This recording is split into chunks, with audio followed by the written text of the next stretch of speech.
A hurricane hunter in Barbados as the island prepares for what could be an unprecedented season. The Prime Minister involved in high-level IMF and World Bank meetings.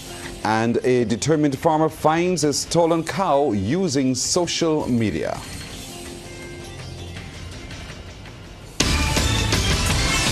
Broadcasting from our studios in the Pine St. Michael, this is CBC NewsNight, starting now.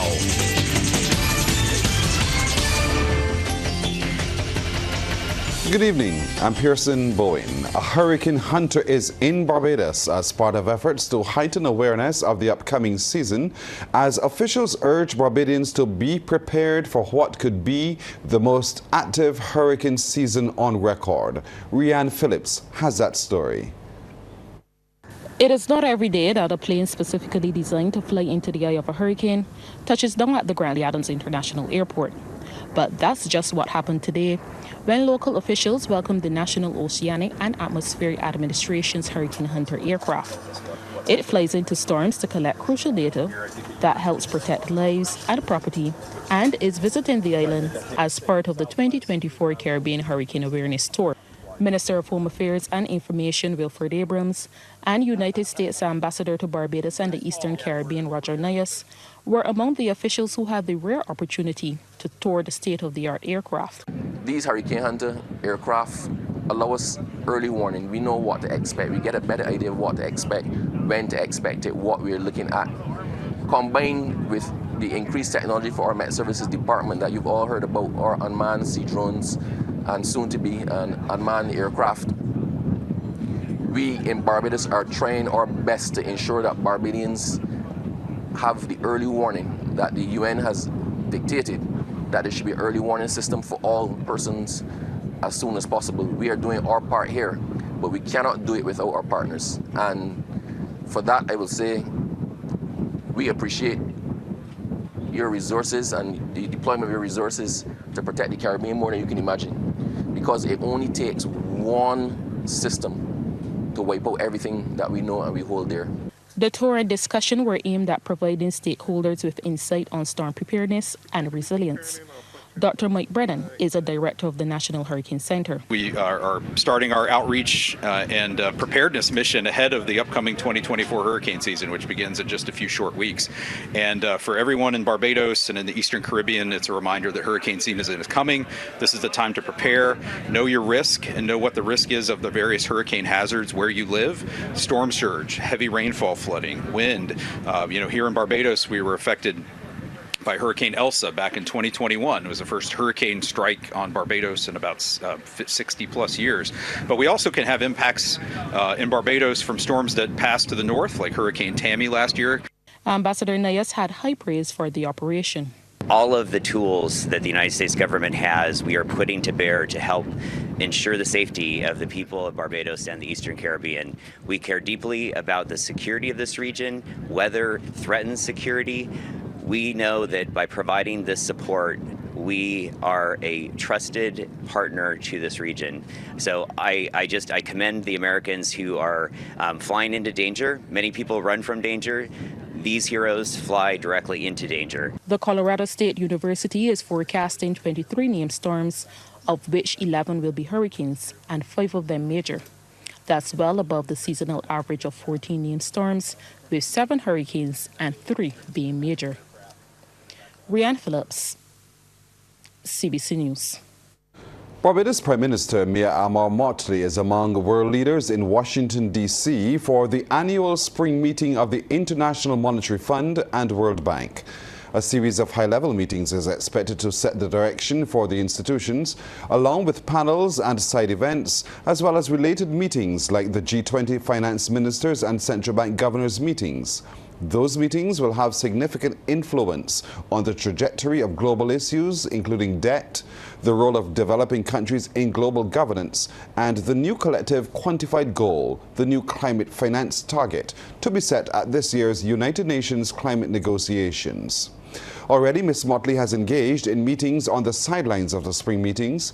She was among regional representatives for a meeting between the Development Bank of Latin America and the Caribbean and CARICOM Ministers of Finance. The Barbadian leader is also among the panel for the Global Inclusive Growth Summit. That summit, hosted by the MasterCard Center for Inclusive Growth, advances real solutions to today's most pressing challenges through collaboration and candid conversation among entrepreneurs, innovators, policymakers, and emerging change makers. Meanwhile, we're hearing that the Resilience and Sustainability Trust, which Barbados was the first to benefit from back in 2022, is to be reviewed. Crystal Hoyt brings us that story. The 2024 Global Policy Agenda was presented here in Washington, D.C. at the International Monetary Fund's Spring Meetings. IMF Managing Director Kristalina Georgieva highlighted how the agency is responding to global challenges, one of which is the climate crisis. Among the mechanisms created to tackle that issue is the Resilience and Sustainability Trust, which is intended to help low-income and vulnerable middle-income countries build resilience to external shocks. While it is considered a step forward, the qualifying criteria is regarded by many as too restrictive. Currently, to qualify for RST financing, eligible countries need, among other things, to have a concurrent on-track financing or non-financing IMF-supported program. In reality, the majority of climate-vulnerable countries are not in an IMF program. And so I asked Ms. Georgieva why it must be tied to a program and if the IMF would consider removing that prerequisite. We are going to review the performance of the RST, and then should there be agreement on adjustments, adjustments will be made. We are not so sure that removing the requirement for a current program at this point would be justified, because for us to help countries integrate climate in their macro policies, it is helpful to have an active and intense engagement on macro policies overall. As of this month, 18 programs have been approved, with an additional 30 countries expressing interest. The IMF Managing Director shared that the fund's ability to respond and financial capacity are already being stretched. She did, however, give this assurance on accessibility. We will revisit, we will assess, and if there is a need for change or conditions for change, I guarantee you a change will be made. Reporting from Washington, D.C., Crystal Hoyt, CBC News. An impassioned plea backed by the power of social media helped farmer Andrew Dixon recover his cow. It was on Monday that he posted a video on social media asking for assistance to find his missing Angus Brangus and Red Pole mixed animal. Rachel Agard has that story. The search for farmer Andrew Dixon's prize cow ended here, following a long trek through the Joes River forest in St. Joseph. It comes after he made an offer of $4,000 to anyone who could locate the cow and another $2,000 if they could say who had it. A subsequent tip-off is what led him and the CBC crew he invited along to this densely wooded area. I had a tip this morning about certain things, and I took the opportunity to do my own investigation. And when I came here this morning, I saw my cow with this big fat chain around its neck and the said rope that I had on it when it was by me. So the first thing I did was I went to the cow and I did what I accustomed doing when I see her, rub her right on her head, and she hold down and take the rub, and she was actually happy to see me this morning. The former Barbados Defense Force soldier believes the description of the cow on social media stopped the perpetrator from taking it to the abattoir or moving it any further. He's grateful to those who assisted in his plight. Mr. Dixon says now that he has recovered his animal, his only interest is in having the person responsible for stealing it brought to justice. I want to set an example, and I want people to see probably who is the person that stole my cow. I want people to see who bought it. I want the persons to be exposed, and I want them to be charged. And I don't want the 6 months and 7 months. Whoever moved my cow off the premises, I will like them to go to jail for a long time. Whoever go on people's property to steal the animals in a time like this, I would really like them to go to jail for a long time. That would be the last cow they ever steal.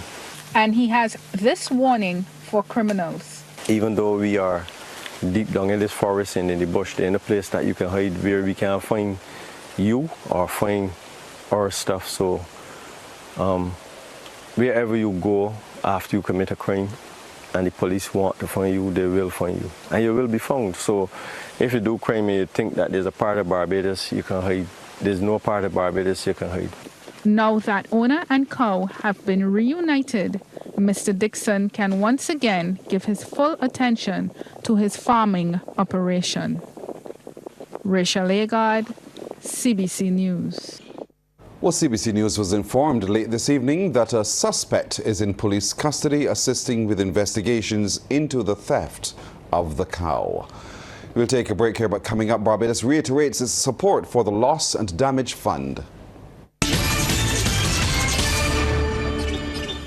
Despite the breakthrough deal on the Loss and Damage Fund at the COP28 in Dubai, a government minister says the real work begins with its implementation. Minister of Energy and Business, Senator Lisa Cummins, says Barbados was supportive of the move, with Prime Minister Mia Motley working with other countries to bring them to the table. She was among the panel for a ministerial roundtable at the 14th Assembly of the International Renewable Energy Agency in Abu Dhabi, the United Arab Emirates. As we've seen in the UAE consensus, that's really the fine work that is underway as we speak. And so we talked about the weather here yesterday, for example, and it was funny. I was sitting last night in the Women in Diplomacy event with two of my colleagues from Dominica and St. Vincent and Grenada, countries that have had climate events. And so we were all having this conversation around how different countries at different levels of development navigate climate crises and what the implications of an event like yesterday would have been for small countries like ours. That's where the Loss and Damage Fund comes in, and that's where our advocacy must be centered.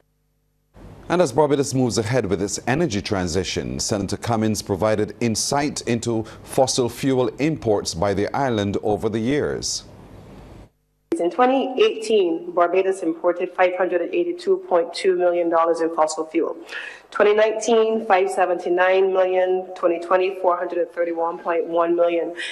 In October of last year, we hit an all-time high, and we had imported $982 million worth of fossil fuels.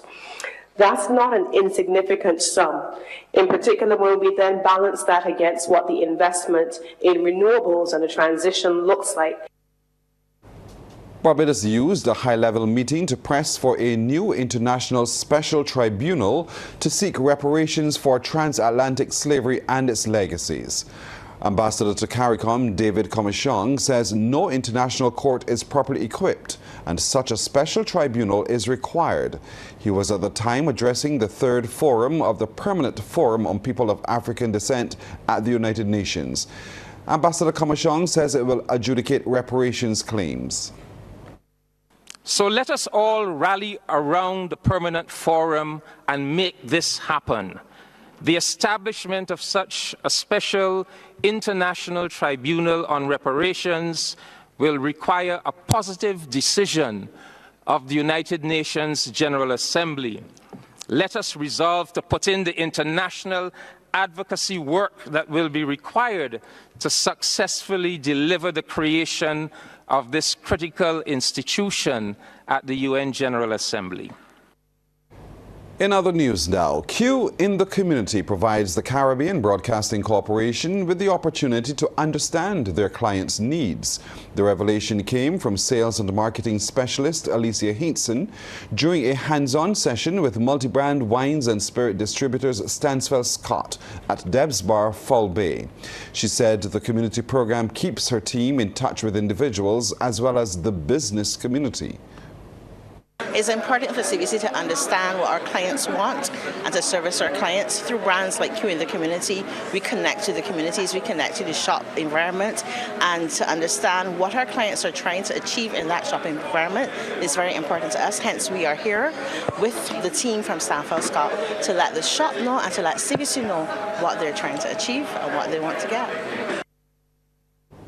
The marketing specialist told the Business Report a number of new initiatives are in the works for 2024.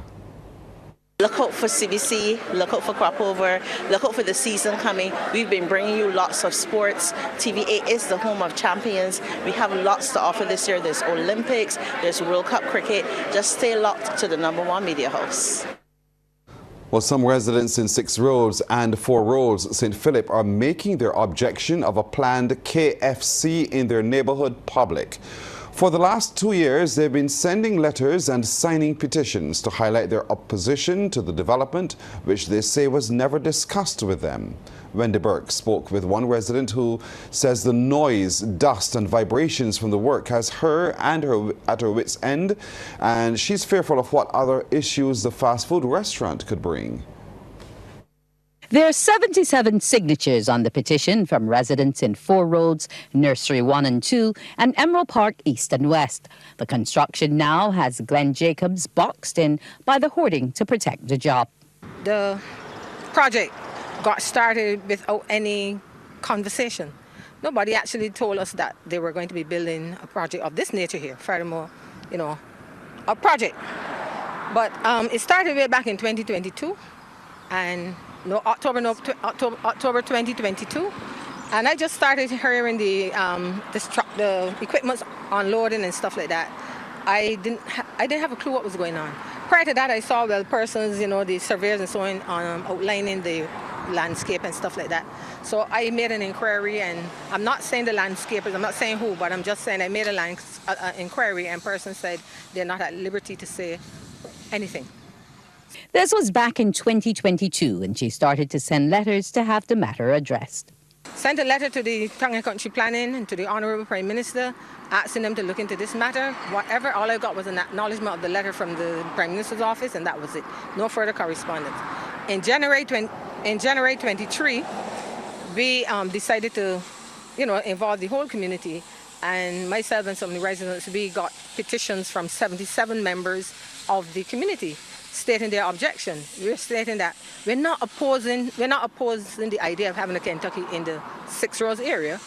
We welcome having a Kentucky here, but we think that the location is not ideally suited for a franchise of this nature.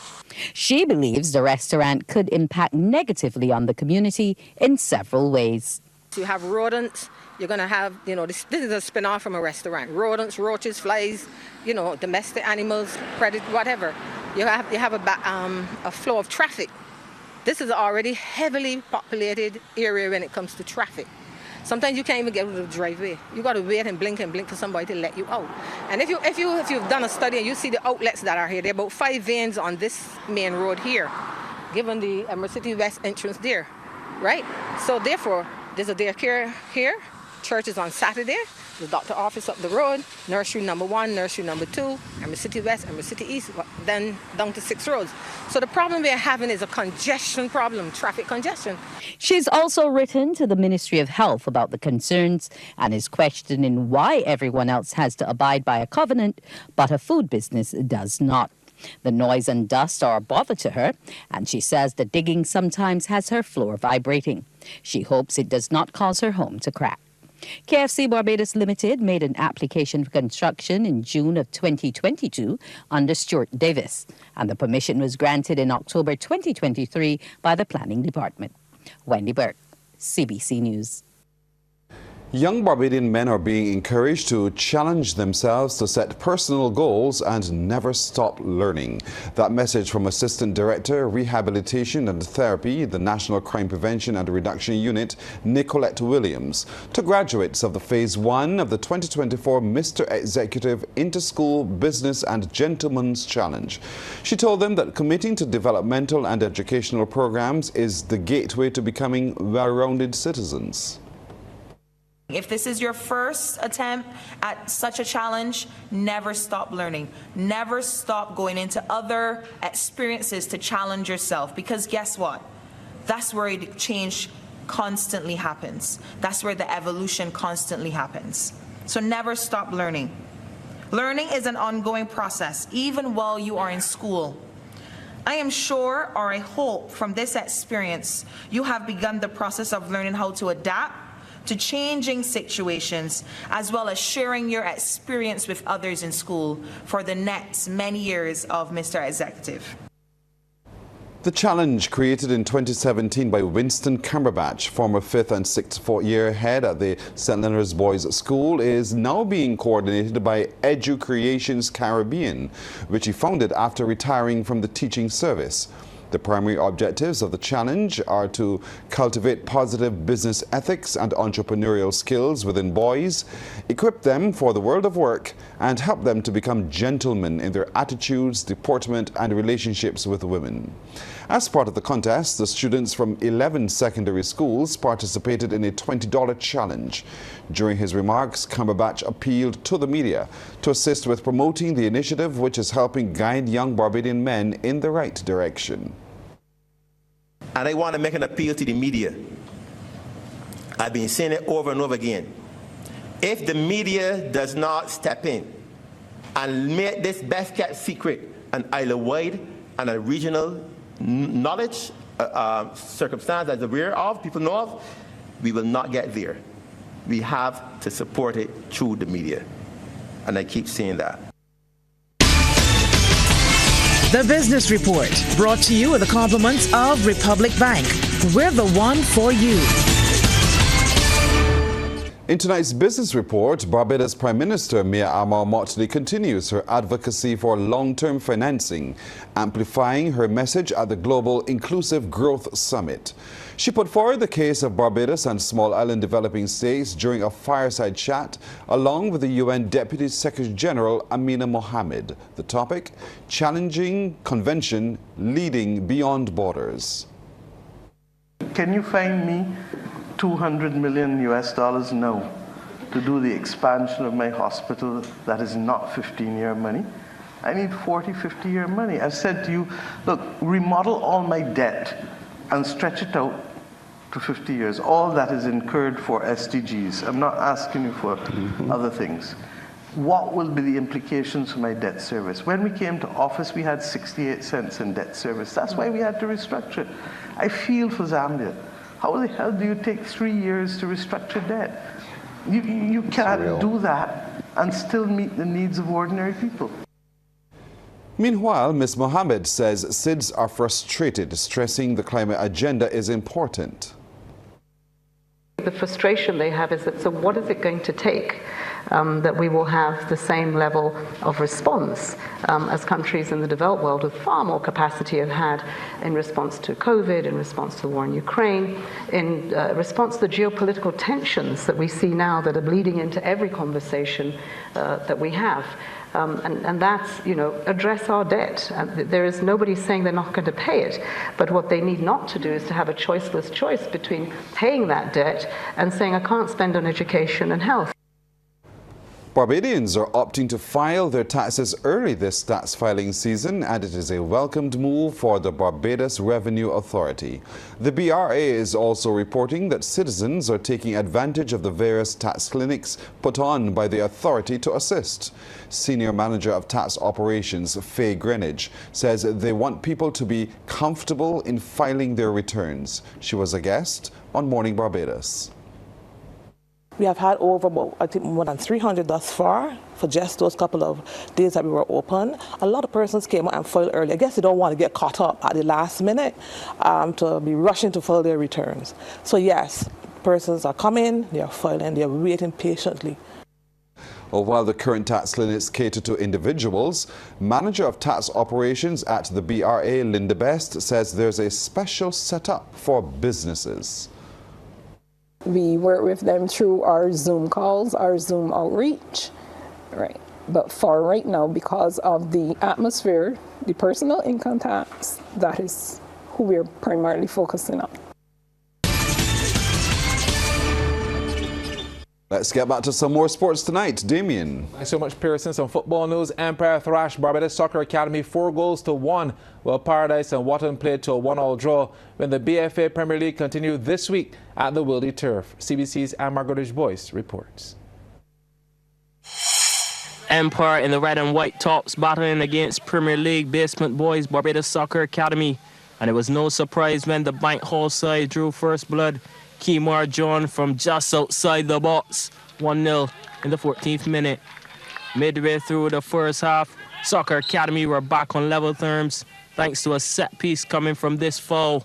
Ulrich Gay steps up and curls it home. Slight deflection, but how about the acrobatic celebration? All squared at the break. Empire got their noses back in front on this play. One of the easiest tappings you'll ever see. Dwayne Peters makes it 2-1. 1 minute later, Zuri Morris joined the goal scoring party. He was made to work for it though, eventually finding the back of the net. 3-1 the score. And Empire added one more later on to cement the win. Compliments John as it ended Empire 4, BSA 1. Second match, Paradise in yellow versus Wotton. First half, lovely through ball from Rick Nico Marshall, and it opened the door for this to happen. Wotton ahead, and there's trouble in Paradise. Paradise had to wait until the 69th minute to find the equalizer when Armando Sugar Lashley picked out Okesi Lede, and that's all she wrote. Final score, Paradise 1, Wotton 1. Anmar Goodrich Boyce, CBC Sports. Well, thanks, Anmar. Top Barbados female golfer Emily Odwin became the first Barbadian golfer to win an American Collegiate Conference Championship.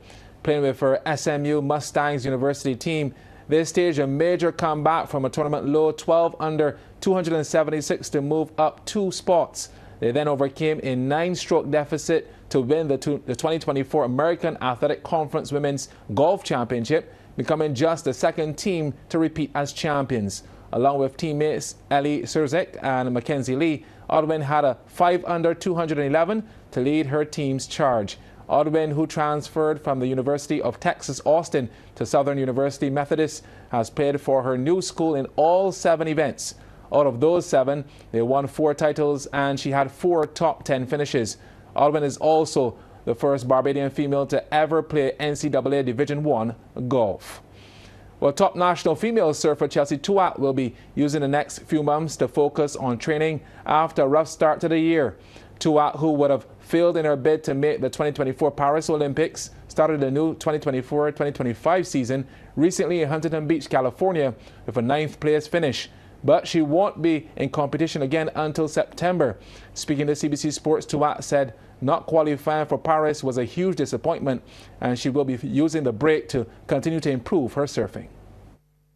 It was a lot to, I think, handle mentally and a lot to process, and I kind of had back-to-back events since the start of the year. So I'm really looking forward to now having a few months ahead of me without competitions, to be in the gym really consistently, working with George Griffith in Surfside, getting really strong, and also just preparing my surfing and working on my surfing and in a more wholesome approach. So now that I have a few months where I'm not training for one specific event, I can go and surf different kinds of waves and really work on my technique, work on my competition surfing.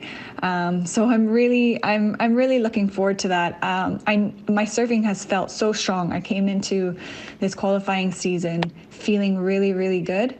But of course, it didn't go well for me. So I know that there's areas where I can improve upon. Police in Canada have arrested multiple people accused of stealing thousands of gold bars worth more than 20 million Canadian dollars in what authorities say was the largest gold heist in the country's history. Last year's theft at Toronto Pearson International Airport facility was orchestrated by a well-organized group of criminals. Well, that's our news tonight. Thank you so much for spending the time with us. I'm Pearson Bowen. For the crew, to all of you, good night. By God's will, we'll see you tomorrow.